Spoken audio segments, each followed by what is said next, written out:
एक सूखे और बेजान गांव में आरो नाम का एक लड़का रहता था। गांव की जमीन फटी और सूखी हुई थी और लोगों की आंखों में उम्मीदें सूख चुकी थी। दिन भर जी तोड़ मेहनत के बाद भी किसी के घर का चूल्हा बहुत मुश्किल से जलता था। गांव के बुजुर्ग अक्सर एक किस्सा सुनाते थे। जंगल के सबसे गहरे हिस्से में एक सोने की चिड़िया रहती है। जो उसे पा लेगा उसके सातों पुश्त की गरीबी मिट जाएगी। एक रात जब गांव के लोग मायूस बैठे थे, आरो की माँ ने उसके सिर पर हाथ रखकर कहा, बेटा, अमीर वो नहीं होता जिसके पास सोना हो, अमीर वो है जिसके पास सपने बनाने और उन्हें पूरा करने का हुनर हो।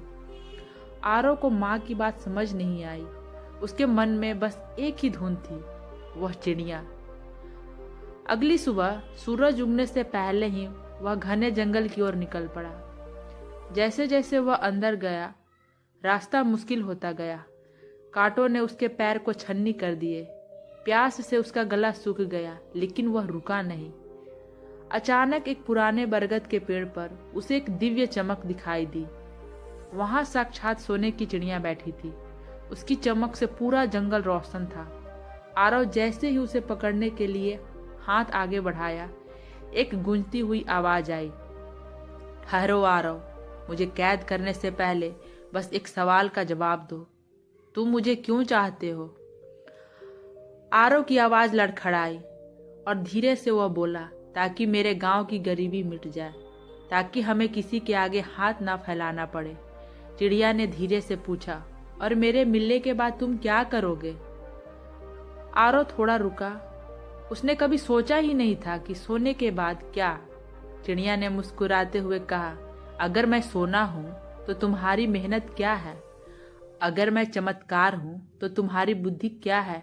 याद रखना आरव, बिना मेहनत के मिला सोना केवल आलस पैदा करता है, खुशहाली नहीं। इतना कहते ही चिड़िया की चमक फीकी पड़ने लगी। आरव घबराकर चिल्लाया, रुको, मत जाओ। लेकिन तभी उसे एहसास हुआ। उसने हाथ जोड़कर कहा, मैं समझ गया, मुझे तुम्हारी देह का सोना नहीं, तुम्हारी दी हुई यह सीख चाहिए थी। असली सोने की चिड़िया मेरे बाहर नहीं, मेरे इरादों में है। चिड़िया अंतर ध्यान हो गई।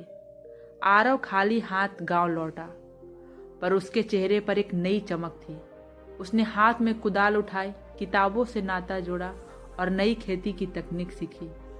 उसने पूरे गांव को एक किया और जी तोड़ मेहनत के बाद उस बंजर जमीन पर हरियाली लहलहा उठी।